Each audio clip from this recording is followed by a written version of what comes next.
Flesh and Blood's next set, Bright Lights, brings some interesting opportunities, but also some potential downfalls for Legend Story Studios. Let's talk about it.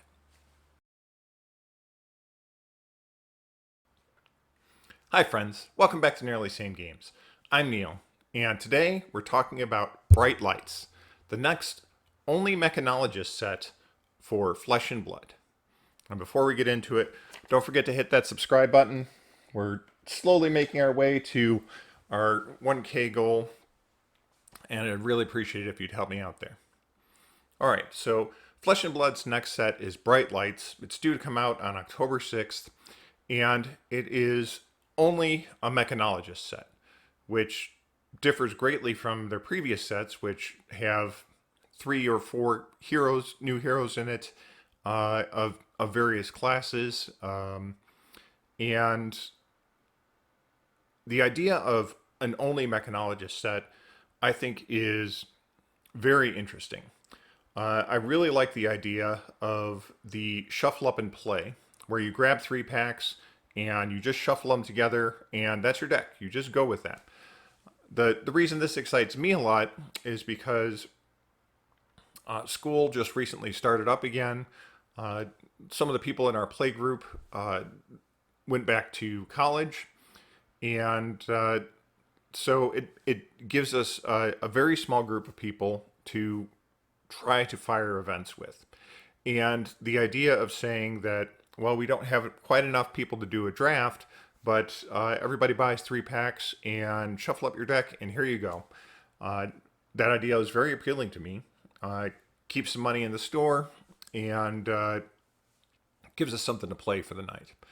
I also like the idea of having more of these sets down the line, and the idea of saying, okay, well, let's play a game of Flesh and Blood. I'm going to be Mechanologist, and you're going to be a wizard, and you're going to be a guardian, and we're just going to buy 3 packs from each of those sets, and off we go, and we're all playing different heroes, but we really don't have, we just have a randomized deck that we're playing with. That's pretty cool. The idea of saying, here's, what is it, 4 packs for sealed? 4 packs, here you go. All of the cards are playable. That's also pretty cool. I do like that idea. The thing that concerns me, though, is that, and the reason that this is a big risk for LSS, is that what if I don't play Mechanologist? I think Dash is a pretty good hero and has really been on the edge of being one of the top tier decks for a while now. She's very fast. She can get into some clunky hands that really disrupt her, but there's a lot of high skilled players playing Mechanologist to a good degree. Like Dash can be a very impressive, very fast deck to play against. She probably just needs a few more tools that to make her really solid. And I completely expect Bright Lights to give that for her.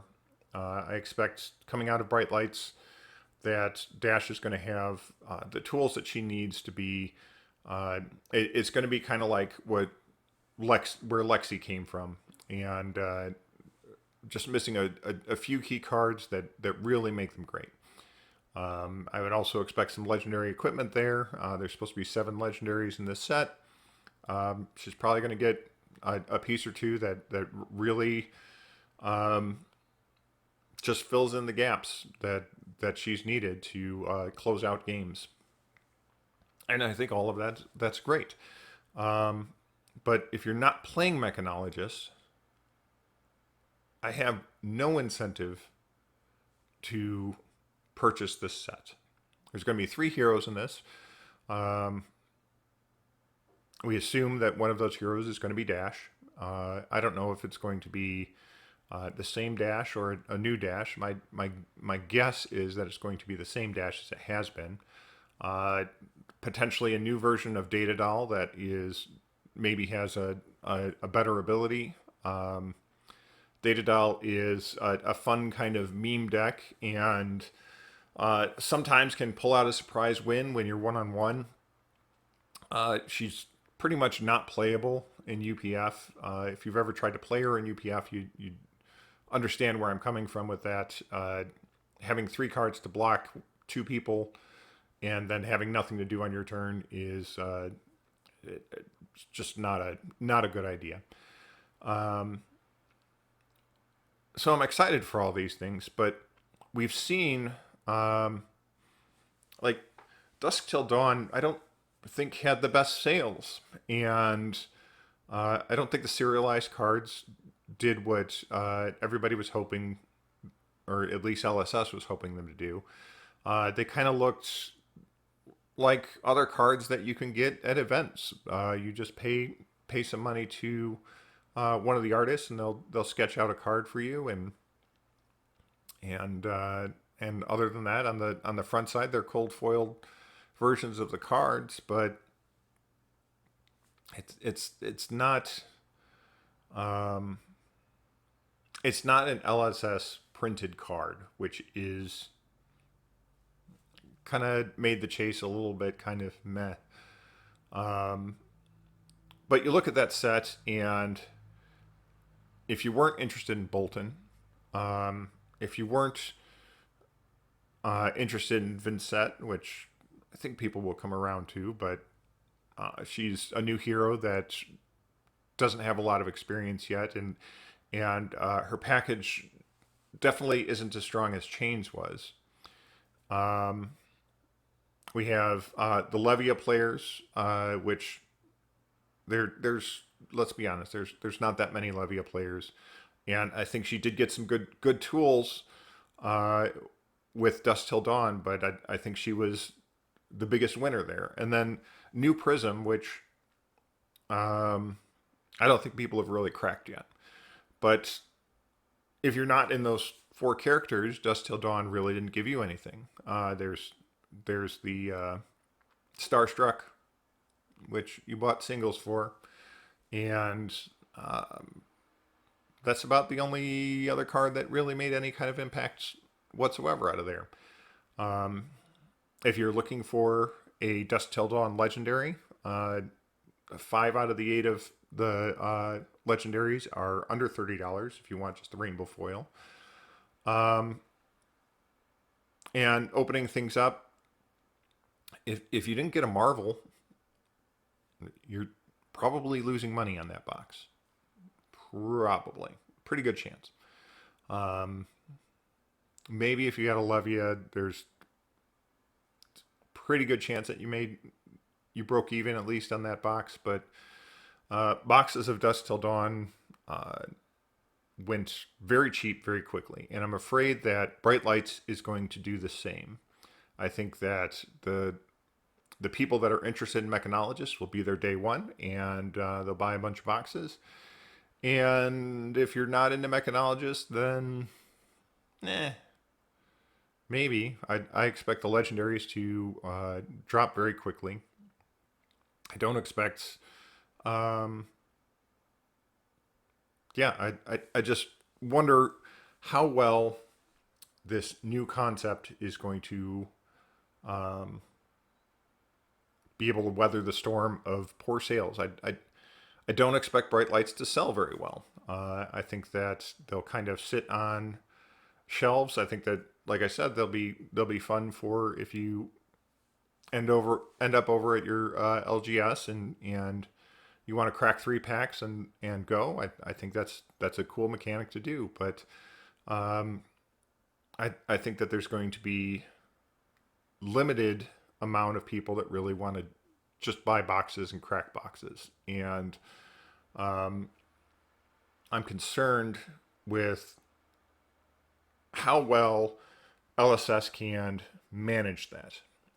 Also, everyone's playing Mechanologist that is playing in a draft or a sealed or the crack and play games. How fast are people going to get tired of playing Mechanologist? I like the idea of the shuffle and play, but I feel like those games are you're basically saying every match is going to be a mirror match. Every match where mechanologist versus mechanologist, and I can see that getting real dull real quick. Um, and I expect the three heroes to have different abilities so that if you're playing in a draft, you can uh, work towards the strengths of the character that you're drafting, but you're still playing mechanologist versus mechanologist versus mechanologist. And I think you're going to do two or three of those drafts, and you're going to say, "No, thanks, I'm good on mechanologist." So I see a future where down the road, if we've done several of these sets and we have several of these sets on the shelf, I think it'd be exciting. Um, but I'm really worried about how well LSS can handle going through this to introduce this cycle. It might be different if they said, here's the mechanologist set and here's the brute set to go alongside of it. And you pick which of the sets that you're playing. That could be cool. But when they're just coming out with one set at a time that are 3 months apart, um,